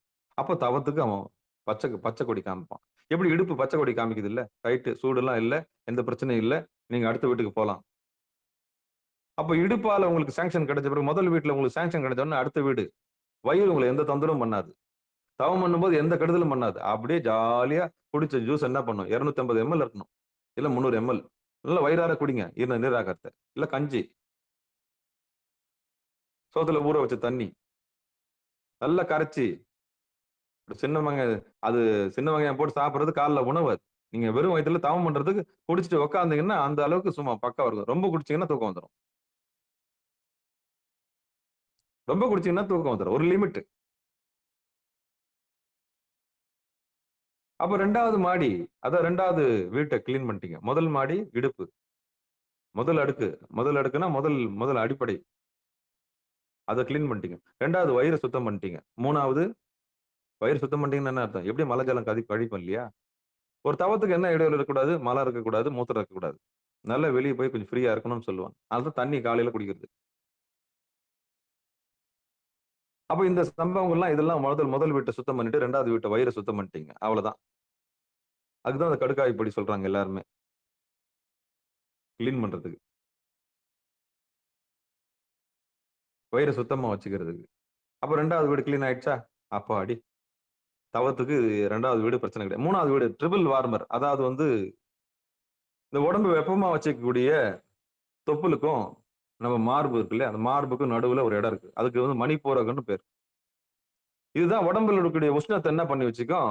தக்க வச்சுக்கும். 90 டிகிரி, 100 டிகிரி அந்த மெயின்டெயின் பண்ணும். இது இயல்பாவே நீராகாரம் சாப்பிடும்போது இந்த ட்ரிபிள் வார்மரும் என்ன பண்ணும்? இந்த 3வது வீடும் தனக்கு உண்டான வெப்பத்த தனக்கா எடுத்துக்கும். குளிர்ச்சுன்னா வெப்பத்த உண்டு பண்ணும். அதிகமா வெப்பமா இருக்குதுன்னா கூல் பண்ணும்.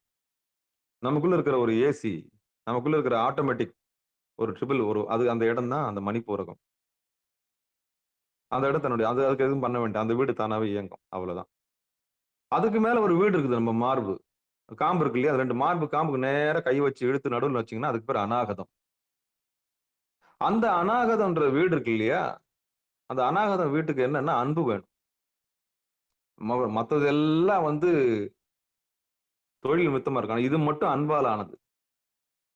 ஏன்னா, மனம் வந்து இந்த உயிரே அன்பால் ஆனது. அதனால இந்த இடத்த அன்பால சரி செய்யணும். இந்த வீட்ட என்ன பண்ணணும்? நெஞ்சே நீ நினையாய் அப்படின்றாங்கல்ல. நிமிர் புன் சடை நின்மலனை நெஞ்சே நீ நினையான் அந்த நெஞ்சு. நெஞ்சம் உமக்கே இடமாக கொண்டேன் அப்படின்றாங்க இல்லையா? நெஞ்சே நீ வா அப்படின்றாங்க இல்லையா? அந்த நெஞ்சு அதுதான் 1, 2, 3, 4வது வீடு. அந்த வீடு எதால் ஆனது? அன்பால் ஆனது.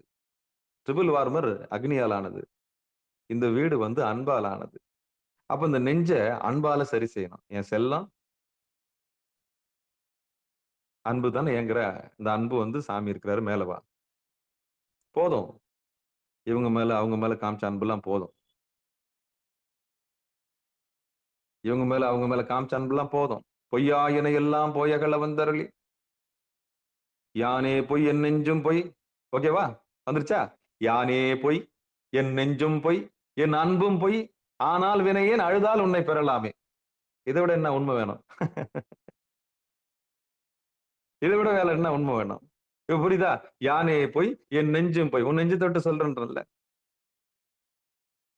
இன்னைக்கு உயிருக்குறா காதலிக்கிறோம், நாளைக்கு வெறுத்துடுறோம். நாளான்னைக்கு இன்னொருத்தர் விரும்புறோம். நாளான்னைக்கு இப்படியே மாறி மாறி மாறி மாறி இந்த வேஷம் போட்டுக்கிட்டே போகுது இந்த மனசு. பச்சை வேஷம். பச்சை வேஷம். அப்படிப்பட்ட மனசை நெஞ்சில் என்ன பண்ணணும்? நிலையில்லாத அன்புக்காக எதுக்கு ஏங்குற? நிலையான ஒருத்தர் இருக்கிறார். நமக்குள்ள காப்பாத்துற இறைவன் இருக்கிறார். வா வா நெஞ்சே வா. நெஞ்சே நினையாய் நிமிர் புன் சடை நின்மலனை நெஞ்சே நீ நினையாய். அப்படிப்பட்ட நெஞ்சை நம்ம கொண்டு போய் எங்க வைக்கணுமா? கரெக்டா எடுத்துன்னு போய் உருவமத்தில வைக்கணும். அப்ப இந்த வீட்டை சரி பண்ண போறோம். எந்த வீட்டை சரி பண்றோம்? முதல் மாடியை சரி பண்ணியாச்சு. 2வது மாடியை சரி பண்ணியாச்சு. 3வது மாடியும் சரி பண்ணியாச்சு. 4வது மாடியும் இப்போ சஜஷன் குடுக்குறோம் அதுக்கு. நெஞ்சே நீ நினையாய். சரி இவங்க வந்து அணைச்சுக்குவாங்க. இவங்களும் வந்து நம்ம காப்பாத்துவாங்க. இவங்க வந்து முத்தம் கொடுப்பாங்க. நம்மளும் தலையை தடை கொடுப்பாங்க. நான் இருக்கிறேன் என் செல்லம். நான் இருக்கிறேன்டின்னு அப்படின்னு சொல்லுவாங்க. எதையும் எதிர்ப்பாங்க. சான்ஸே கிடையாது. வாய்ப்பே கிடையாது. அப்படி புறத்தை கிடைக்கிற அன்பு எதை வச்சு வரும் தெரியுமா? காரண காரியத்தை வச்சு வரும். நோட் பண்ணிக்கங்க. சொத்து இருந்ததுன்னா வரும். அக்கா அப்படின்னும். என்னங்க அப்படின்னும். எது? அதான் காரணமும் காரியமும் இருக்கணும். இந்த உலக உயிர்கள் அப்படிதான் ஏங்கி இருக்கு. பாவம் அது இயல்பாவே அப்படி படைக்கப்பட்டிருக்கு. காரண காரியம் இல்லாம அன்பு வைக்காது. ஆனா காரண காரியத்துக்கு அப்பாற்பட்ட ஒரு அன்பு இருக்குதுன்னு சொன்னா அது ஞானத்தினால் வந்த அன்பு. அதான் ஞானம் என்பது என்னன்னா ஈசன்பால் உள்ள அன்பு. அப்ப நிலையில்லாதது மேல அன்பு வச்சு ஏன் நம்ம நில கெட்டு தடுமாறணும்? நம்மளுக்கு உண்டானவங்க நினைச்சுன்னு இருப்பான், அவங்க நம்ம இன்னொருத்தர காதலிச்சுன்னு இருப்பாங்க. அதுதான் மறைவா வச்சுட்டான் அத 4வது இடத்துல. 4வது வீடு அது. ஆமா. நம்ம இன்னொருத்தர் நினைச்சுட்டு இருப்போம், அவங்க இன்னொருத்தர் நினைச்சிருப்பாங்க. காமெடி இதெல்லாம். அது உள் உலகத்த பார்க்கும்போது தெரியுமே உங்களுக்கு. இவங்க நம்ம கூட இருப்பாங்கன்னு நினைப்போம். அப்பதான் அவங்க இன்னொருத்தர் கூட இருப்பாங்க. அந்த உண்மை தெரிஞ்சு போச்சுன்னா நமக்கு ஞானம் கிடைச்சிரும். அப்பாடி போதும் சாமி. அதனால தான் சொன்னாங்களா, யானே போய் என் நெஞ்சும் போய் என் அன்பும் போய். ஆனால் வினையேன் அழுதால் உன்னை பெறலாம். அப்ப 4வது வீடும் நம்ம அன்பால சரி செய்யணும். அதுக்கு புரிய வைக்கணும். போதும் ஏமாந்தது போதும். நம்பி நம்பி நம்பி நம்பி வெம்பி வெம்பி ஒன்றுமில்லை என்ற பின்பு உறவு கிடக்கு போடி. இந்த உண்மையை கண்டவன் ஞானி. அதுக்கு உண்மையை சொல்லி அதுக்கு புரிய வச்சு சொத்து இருந்தாதான் நம்ம மேல அன்பு வைப்பாங்க. சொத்து இல்லைன்னா நாய் கூட நம்மள சீண்டாது. அதுக்கு சஜஷன் சொல்லணும். பணம் இருந்தா தான் மதிப்பாங்க. பணம் இல்லைன்னா மதிக்க மாட்டாங்க. தெருவுல பஜார்ல நிஜார் இல்லாம போற நாய் கூட நம்மள என்ன பண்ணாது? மதிக்காது. அப்ப எது இருந்தா நம்மள மதிப்பாங்க? எது இருந்தா நம்மகிட்ட அன்பு காமிப்பாங்க? பென்ஷன் இருந்தா அன்பு காமிப்பாங்க. பென்ஷன் இல்லைன்னா மதிப்பாங்களா?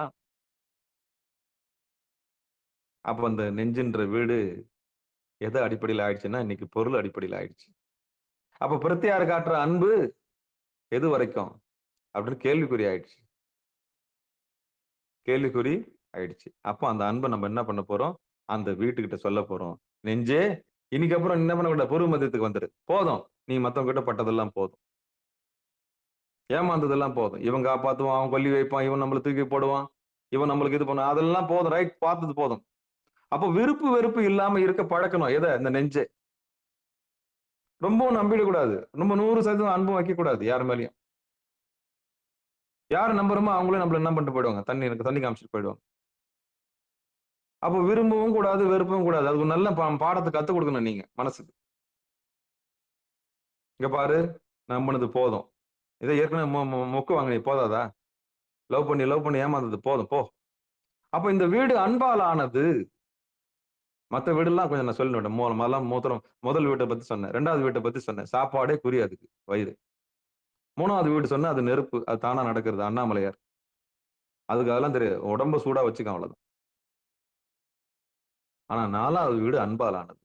இந்த வீட்டை அன்பால தான் சரி செய்ய முடியும். அதுக்கு சொல்லணும். புரிய வைக்கணும். காதல்னா என்ன? அன்புனா என்ன?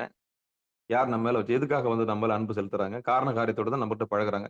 எல்லாத்தையும் புரிய வச்சு, சரி வாழ்க்கை ஓட்டத்துல இதெல்லாம் நம்பி இருக்குது நம்ம. அப்ப எதை நம்பி இருக்குன்னா, சில பேருக்கு சொத்தை நம்பி இருக்குது. மண் ஆசை, பொன்னாசை, பெண் ஆசை எல்லாம் டிபெண்டிங் அப்பான் த ப்ராப்பர்ட்டி.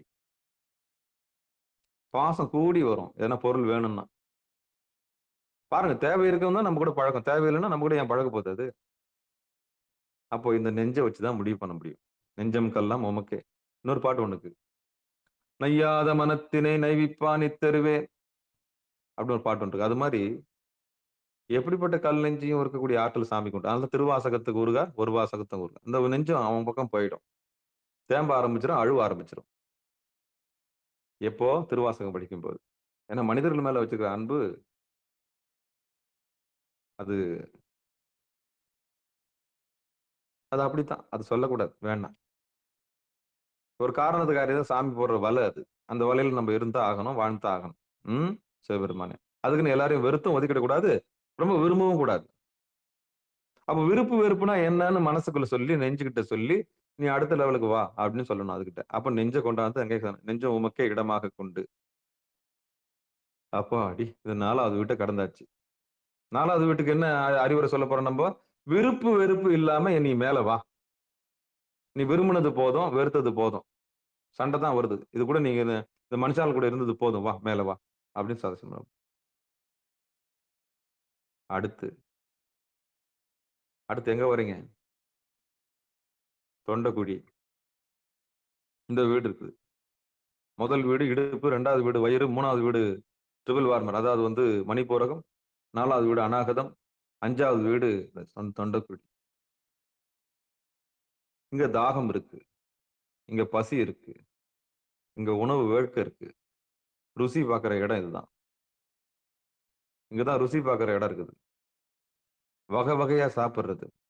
தொண்டைக்கு கீழே இறங்குனா அது மலமா தான் போகுன்ற அறிவு இல்லாம எல்லாத்தையும் எதிர்பார்த்துக்கிட்டு ஆசைப்பட்டுட்டு இருக்கிற புத்தி அங்கதான் இருக்குது. வேற எங்கயும் இல்ல. அது கொஞ்சம் அங்க போனா கொஞ்சம் டேஸ்டா இருக்குங்க. இங்க போனா அந்த டேஸ்டா இருக்கும். இது இப்படி செஞ்சு சாப்பிடலாமே, அதை அப்படி செஞ்சு சாப்பிடலாம். எல்லா கூத்தும் இங்கதான் இருக்குது. இங்கதான் தீனி மேல உள்ள ருசி மேல இருக்கிற எல்லா ஆப்ஷனும் இங்கதான் இருக்குது. இங்கதான் மூச்சுக்கு உண்டான இடம் இருக்குது. இதுக்கு விசுத்தின்னு பேரு. சுத்தி செஞ்சு அனுப்புற இடம் மூச்ச.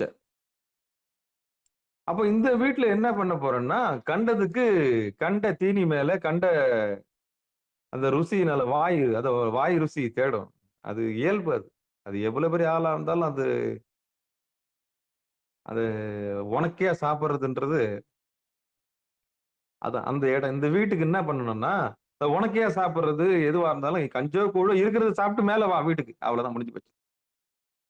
அந்த வீட்டுக்கு என்ன பரிந்துரை பண்ண போறோம் நம்ம? அப்படி இருந்தா நல்லா இல்ல. கொஞ்சம் டேஸ்டா கொஞ்சம் உப்பு கொஞ்சம் குறைச்சு போடுங்களேன். கொஞ்சம் எப்படி அந்த கணக்கே இருக்க இருக்கிறத சாப்பிட்டு மேல வந்து சேரு. அவ்வளவுதான், முடிஞ்சு போச்சு. அப்ப அந்த வீட்டுக்கு எப்படி நெஞ்சுக்கு விருப்பு வெறுப்பு சொன்னீங்களோ அதே மாதிரி தொண்டை குழிக்கு என்ன பண்ண போறீங்க? அப்பா என்ன டேஸ்டா இருக்குல்ல, அப்படியே ருசிச்சு மென்னு சாப்பிட்டு பாறேன். அப்படி இந்த கதையே இருக்கக்கூடாது. விருப்பம் இருக்கக்கூடாது, வெறுப்பு இருக்கக்கூடாது. மேல நெஞ்சுக்கு சொன்னேன்ல, அதே மாதிரி தான் இங்க டிபார்ட்மெண்ட். இந்த டிபார்ட்மெண்ட்லயும் எது இருக்குதோ இல்லையோ சாப்பிட்டுட்டு தவத்துல உட்காந்துடணும். அவ்வளவுதான். இது இருந்தா பெட்டர் மாஸ் லைட் தான் எனக்கு வேணும். காலையில எனக்கு அது இருந்தா தான் சாப்பாடு. இல்லைன்னா அது இல்லைன்னா எனக்கு ஒண்ணும் பண்ண முடியாது. அப்படிலாம் என்ன பிகு பண்ணக்கூடாது. எது இருக்குதோ அதை கொண்டு என்ன பண்ணணும்? அதை கொண்டு மேல வரணும். அப்போ அங்கேயும் விருப்பு வெறுப்பு இல்லாம அந்த ருசி பசி எல்லாம் பார்க்காம சாமியோட திருவடிக்கு வந்துடணும். அப்ப அந்த 5வது வீட்டையும் நம்ம என்ன பண்ண போறோம்? சரி செஞ்சுட்டோம். கடைசியில வந்து நிக்கிற இடம் 6வது வீடு. இந்த 6வது வீட்டுல தான் ஒடுங்கி ஒருங்கி உணர்ந்தங்கு இருக்கின் மடங்கி அடங்கிடும் வாயு அதனுள் மடங்கி அடங்கிடும் மண்ணுயிருள்ளே நடங்கொண்ட கூத்தனும் நாடுகின்றானே.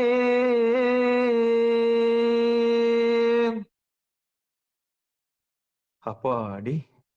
அப்போ யார் இந்த முதல் வீடு, 2வது வீடு, 3வது வீடு, 4வது வீடு, 5வது வீட சரி செஞ்சு ஒரு நேர்கோட்டுல முதுகெலும்பு நேரா வச்சு அன்பால சரி செஞ்சு இத்தனையும் சரி கட்டி ஒடுங்கி ஒருங்கி உணர்ந்து புரு மதுல மடங்கி இருக்கிறாங்களோ அவங்களுக்கு மூச்சு இருக்காது. அப்ப ஆரம்பத்துல தான் பிராணாயாமம் தேவைப்படுது. நல்ல பாம்பு மாதிரி மூச்சு எடுக்க வேண்டியதா இருக்குது. அதுக்கப்புறம் மூச்சு தேவைப்படாது. ஆடாம அசையாம அங்க பொட்டி பாம்பு மாதிரி புத்து உள்ள பூந்த பாம்பு மாதிரி அடங்கிடும். அப்ப ஆரம்பத்துல தான் வெளியே வந்து படம் எடுக்கிறதுலாம் மூச்சு. அப்ப இந்த மனத்தினுடைய நீளம் எவ்வளவோ அவ்வளவோ நம்ம மூச்சு வெளியே போகும். அப்ப இந்த வீடெல்லாம் சரி கட்டி கொண்டாந்து யார் ஒருத்தர் புருவமத்துல நிக்கிறாங்களோ, ஒடுங்கி ஒருங்கி உணர்ந்து அங்க இருக்கிறாங்களோ அவங்களுக்கு மூச்சு அடங்கி அப்படியே இருக்கும். அவ்வளவுதான், முடிஞ்சு போச்சு கதை. அப்படி மடங்கி அடங்கி மண்ணுயிர் உள்ளே இந்த 6வது வீட்டுல ஆனந்தமா உயிர் இருக்குதா இல்லையா, உடம்பு இருக்குதா இல்லையா, மனசு இருக்குதா இல்லையான்னு அப்படியே மெய் மறந்து யார் ஒருத்தர் எல்லாத்தையும் மறந்துடணும். வீடு வாசல் எல்லாத்தையும் மறந்து அப்படியே கொஞ்ச நேரமாவது அந்த இதுல பாரத்தை சுமை தாங்கின்னு ஒரு கல் இருக்கும். அந்த மாதிரி எடுத்தாந்து இந்த உடம்பு அங்க விட்டுறணும். மனசை கொண்டாந்து அங்க விட்டுறணும். சாமி கிட்ட விட்டு திருவடியில நிழல்ல நீங்க இளைப்பாறணும். அப்படி இளைப்பாறும் போது என்ன நடக்கும்னா, மடங்கி அடங்கிடும் மண்ணுயிர் உள்ளே நடங்கொண்ட கூத்தனும் நாடுகின்றானே. என் குழந்தை முதல் வீட்டை விட்டு 2வது வீட்டை விட்டு 3வது வீட்டை விட்டு 4வது வீட்டை விட்டு 5வது வீட்டை விட்டு 6வது வீட்டுக்கு வந்து நிக்குதே என் செல்லம், என் கண்ணே, என் மணியே. அங்க மனோன்மணின்னு ஒரு தாய் இருக்குது. அந்த பராசக்தி என்ன பண்றாலாம், இந்த உயிருக்கு ஆன்ம விடுதலை தரா. என்ன விடுதலை? ஆன்ம விடுதலை பரிபூர்ணமாக்குறா. இந்த இடத்துல மட்டும்தான் ஒடுங்க முடியும். இங்கதான் விடுதலை இருக்கு. இங்கதான் மோட்சம் முக்தி எல்லாம் இங்கதான் இருக்கு. அப்படி யார் ஒடுங்கி நிக்கிறாங்க அங்கதான் நடங்கொண்ட நடராஜ பெருமான் என்ன பண்றாரு? சுவிகாரம் செய்யறாரு குழந்தைய. அங்கேயே வந்து குடியேறாராம். எப்படி குடியேறான்? 5 கூத்து ஏற்றும் இறைவனும் தனக்குரிய இடமாக மாற்றிக் கொள்ளுகிறார். அன்னிலிருந்து தனக்குள்ள இடம், தனக்குள்ளாத தனக்கு உண்டான இடமா மாத்துற அந்த உடம்பே அவனுக்கு உண்டான இடம். அவன் அருள் அதான் ஏகன் அநேகன்ற மாதிரி ஏகனா மாத்தி விட்டுறாரு. அப்பா அடி இத்தனை வீடு கிடக்கணுமா? ஆமா, இவளும் கடந்தா தான் முடியும். இவளும் கடந்தா தான் முடியும். இல்லைன்னா முடியாது. அப்ப எப்போ இதெல்லாம் நடக்கிறது? சும்மா விடுமா ஆணவம்? சும்மா விடுமா கண்மம்? சும்மா விடுமா மாயை? ஆமா இருக்கு. ஒரு நல்ல குருநாதருடைய ஆலோசனை பேர்ல இப்ப நான் வீட்டை விளக்கணும் இல்லையா? அப்ப இதை சுத்தம் செஞ்சு சரி செய்யணும். எந்தெந்த வீட்டை எப்படி சரி செய்யணும் அப்படின்னு ரகசியத்தை இப்ப நான் உடைச்சிட்டேன். சம்பந்தப்பட்டவங்களுக்கு இந்த காணொலியை நீங்க என்ன பண்ணுங்க, கொடுங்க. தவப்பசி உள்ளவங்களுக்கு கொடுங்க. என்னென்ன அவஸ்தை வருது, அந்த அவஸ்தையை எப்படி சரி செய்யணும்னு நான் சொல்லியிருக்கேன். விருப்பு வெறுப்பு இல்லாம எப்படி புருவ மத்தியில வந்து நிக்கிறது. அங்கேயும் ஒரு மயக்கம் இருக்கு புருவ மத்தியிலையும். புருவ மத்தியத்துக்கு வந்த பிறகும் மயக்கம் இருக்கும். உன்னை கலெக்டர் ஆக்கிடுறேன், இந்த ஊர்லயே உன்னை ஜில்லா கலெக்டர் மாதிரி ஆக்கிடுறேன், உன்னை ராணி ஆக்கிடுறேன். அத்தனை மாயா ஜாலங்களையும் நீங்க வின் பண்ணணும். இப்போ ஒவ்வொரு வீட்டுல ஒரு அவஸ்தை பார்த்தோம் இல்லையா? புருவ மத்தியில ஒரு அவஸ்தை இருக்கு. என்ன அவஸ்தை இருக்கு தெரியுமா? இந்த ஊர்லயே உன்னை பெரிய ஆளாக்குறேன், உன்னை மந்திர தந்திரம் பெரிய ஆளாக்குறேன், உனக்கு வித்தெல்லாம் தரேன் நானு. திருவடியை பார்க்க விடாமலேயே ஏமாத்தி ஏமாத்தி திருப்பி மாயை என்ன பண்ணும், கீழே கொண்டு போயிடும். அதனால எச்சரிக்கையா இருக்கணும். மாயை வந்து பேசுவாங்க, சிரிச்சின்னு வந்து நிப்பா. அப்படி நிக்கும்போது அவ என்ன பண்ண, உன்னை 2 செகண்ட்ல மாத்திரம் பாரு உன்னை அப்படின்னு சொல்லிட்டு உன்னை அழகா மாத்தி விட்டுருவோம். அப்போ அவகிட்ட அவளையும் கும்பிட்டு என்ன பண்ணிடணும், போதுமா போதுமா நான் பட்டதே போதுமா, திருப்பி திருப்பி எதுக்குமா அப்படின்னு சொல்லி. ஆமா, ஆம்பளையா இருந்தா பொம்பளையை காமிப்பா, பொம்பளையா இருந்தா ஆம்பளையை காமிப்பா. எப்படியோ ஒண்ணு மயக்கம், அவ்வளவுதான் முடிஞ்சு போச்சு கதை. அவளுக்கு கொல்லிப்பாவைன்னு பேரு. என்ன பாவை? கொல்லிப்பாவை. உண்மையை தெரிஞ்சு கூடாம செய்யறதுல மிகப்பெரிய கெட்டிக்காரி. ஏன்னா தவசீலர்கள் மத்தியில டிஸ்டர்ப் பண்ண போறேன்னு சொல்லிட்டு நம்ம உள்ள விட மாட்டாளாம். அப்படிப்பட்ட கொல்லிப்பாவையும் கடந்து புருவ மத்தியில அந்த அவஸ்தையும் கடந்து 6 கோடி மாயா சக்தியும் வெற்றி பெற்று சாமியோட திருவடியில மெய்மறந்து இருக்கும்போது சாமி வந்து இந்த உடம்பு என்ன பண்றாராம்? ஆமா, அத்தனை தடைகளையும் சாமி தான் வச்சிருக்காரு. அதான் 7 திரைகள்னு சொல்றாங்கல்ல, அதான். இந்த 7 வீட்டினுடைய அருமை தெரிஞ்சு போச்சா? இப்ப இந்த 6வது வீட்டுல மயக்கம் தெரிஞ்ச பிறகு சகஸ்ராரத்துல சாமி வந்து தங்குவார். அவ்வளவுதான். கிரீடம் வச்ச மாதிரி சாமி வந்து நம்மள ஆட்கொள்வார். மிகப்பெரிய உன்னதமான நிலை நம்ம அடையலாம். அப்ப இந்த ஒரு பாடல் எவ்வளவு பெரிய உண்மைய ரகசியத்தை நம்மளுக்கு சொல்லிக் கொடுத்துச்சு பாத்தீங்களா? ஆரம்பத்திலேயே சொன்னேன் நான். புண்ணியம் பண்ணவங்க, தேடல் உள்ள உயிர்கள், நிச்சயமே புருவ மத்தியில இருக்கிற உண்மைகளை தெரிஞ்சுக்கணும்னு ஆசைப்படுறவங்களுக்கு ஒரு விடுதலை வேணும்னா, உடம்பாலையும் மனசாலையும் உயிராலையும் விடுதலை வேணுன்றவங்க மட்டும்தான் அந்த சிகாரத்துல பயணிக்க முடியும். மத்தவங்க யாராலும் வர முடியாது உள்ள. வாய்ப்பே கிடையாது. போலிகள் இங்க உள்ள நுழைய முடியாது. உள்ள நுழைய முடியாது. ஏன்னா சத்தியத்தை தெரிஞ்சுக்கணுன்றவங்க மட்டும்தான் அது உள்ள நுழைய முடியும். ஆரம்பத்துல நான் சொல்லிட்டேன். எவ்வளவு ஒரு உண்மையை நம்ம இன்னைக்கு பார்த்திருக்கிறோம். ம். சரி, அப்படிப்பட்ட சந்திர மண்டலத்துல உடம்பு ஒடுங்கி, மனம் ஒடுங்கி, உயிர் ஒடுங்கி, மனம் ஒடுங்கி, கடைசியில உயிரும் ஒடுங்கி நிக்கிற இடத்துல சாமி வந்து குடியேறுவார்ன்ற ரகசியத்தை நம்ம பார்த்தோம். இந்த 7 வீட்டையும் நம்ம பார்த்துட்டோம். சரியா? இதுக்கப்புறம் வீட்டு மயக்கம் நம்மளுக்கு இருக்கக்கூடாது. சுத்தம் பண்ற எல்லா வித்தையும் நான் சொல்லிக் திருவள்ளுவர் கருணையினால அடியேன் சொல்லியிருக்கிறேன். நானுன்னு சொன்னா நான் அகங்காரத்துல சொல்றேன்னு நினைச்சுக்காதீங்க. நான் ஒரு கருவி, அவ்வளவுதான்.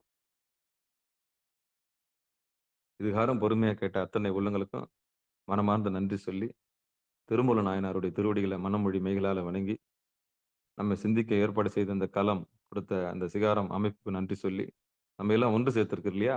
ஒரு படகு போல, ஒரு கப்பல் போல, ஒரு ஞான திசையை நோக்கி பயணிக்கக்கூடிய ஒரு விமானம் போல, ஆகாயத்தில் பறக்கக்கூடிய ஒரு விமானம் போல, ஒன்றாக பயணிக்கக்கூடிய ஒரு பயணிகள் போல நம்ம எல்லாம் ஒன்றா பயணிச்சுட்டு இருக்கிறோம். அப்படின்னு சொல்லி, இந்த பயணத்துல மிக சிறப்பா கையில் இருக்கக்கூடிய கைலாயத்தை உணரக்கூடிய ஆற்றல் எல்லாருக்கும் கிடைக்கணும்னு சொல்லி, பங்கெடுத்த அத்தனை உள்ளங்களுக்கும் மனமார்ந்த நன்றி சொல்லி நிகழ்ச்சியை இனிதே நிறைவு செய்வோம். வாழ்த்து. மண்ணில் நல்ல வண்ணம் வாடலாம் வைகளும், எண்ணின் நல்ல கதிக்கு யாதும் ஓர் குறைவிலே, கண்ணின் நல்லக்தரும் கழுமல்ல வளநகர், பெண்ணின் நல்லாளோடும் பெருந்தகை இருந்தது. தனம் தரும், கல்வி தரும், ஒரு நாளும் தழுவறியா மனம் தரும், தெய்வ வடிவம் தரும், நெஞ்சில் வஞ்சமில்லா இனம் தரும், நல்லெண்ணெயெல்லாம் தரும் அன்பர் என்பவருக்கே கணம் தரும் பூங்குழலால் அபிராமி கடைக்கண்களே. ஆறிரு தடந்தோல் வாழ்க, அறுமுகம் வாழ்க, வெற்பை கூறுசை தனிவேல் வாழ்க, குக்கூடம் வாழ்க, செவ்வேல் ஏறிய மஞ்சை வாழ்க, ஆனைதன் அணங்கு வாழ்க, மாறிலா வள்ளி வாழ்க, வாழ்க சீர் அடியார் எல்லாம் வான்மிகில் வழாது பெய்க, மலிவலம் சுரக்க மன்னன் கோன்முறை அரசு செய்க, குறைவிலாது உயிர்கள் வாழ்க, நான்மறை அறங்கள் ஓங்க, நற்றவம் வேள்வி மல்க, மேன்மைகொள் சைவ நீதி விளங்குக உலகமெல்லாம், மேன்மைகொள் சைவ நீதி விளங்குக உலகமெல்லாம், மேன்மைகொள் சைவ நீதி விளங்குக உலகமெல்லாம் என்று சொல்லி நிகழ்ச்சியை நிறைவு செய்வோம். திருச்சிற்றம்பலம், தில்லையம்பலம். அன்பர்களுக்கு ஆன்ம வணக்கம். நீங்கள் கேட்டுக்கொண்டிருப்பதும் பார்த்து கொண்டிருப்பதும் சிகாரம் சைவநெறி பாடசாலை என்கிற டெலிகிராம் சேனல் மூலம் ஒவ்வொரு நாளும் அதிகாலை 5:20 மணிக்கு திருநெறிய தமிழோசை என்கிற தலைப்பின் கீழே 12 திருமுறை பாராயணம் செய்து வருகிறோம். அந்த வகையில சிவபெருமானுடைய பெரும் கருணையினாலே திருமூல நாயனார் இயற்றிய திருமந்திரம் என்கிற நூலை பாராயண முறையில் அல்லாமல் ஒரு நாளைக்கு ஒரு பாடல் என்கிற வரிசையில் சிந்தித்து வருகிறோம். அந்த வகையில் நம்முடைய நிகழ்ச்சிக்கு வருகை தந்த அத்தனை அடியார் பெருமக்களுடைய பொன்னார் திருவடிகளை மனமொழி மெய்களாலை வணங்கி மனமார்ந்த நன்றிகளையும் சொல்லி நிகழ்ச்சி நிறைவு செய்வோம். மீண்டும் இன்று மாலை 6 மணிக்கு தவ பயிற்சி திருவடி பணிதல் என்கிற தலைப்பின் கீழே நிட்டை கூடல் என்கிற தலைப்பின் கீழே சிந்தித்து வருகிறோம். அந்த நிகழ்ச்சியில் அடியார் பெருமக்கள் பங்கெடுத்து பிறவி பெரும்பயனை அடையும்படி பணிவன்போடு கூறி விடைபெறுகிறோம். நற்றுணையாவது நமச்சிவாயவே. நன்றிங்க. அனைவருக்கும் வணக்கம். திருச்சிற்றம்பலம், தில்லையம்பலம்.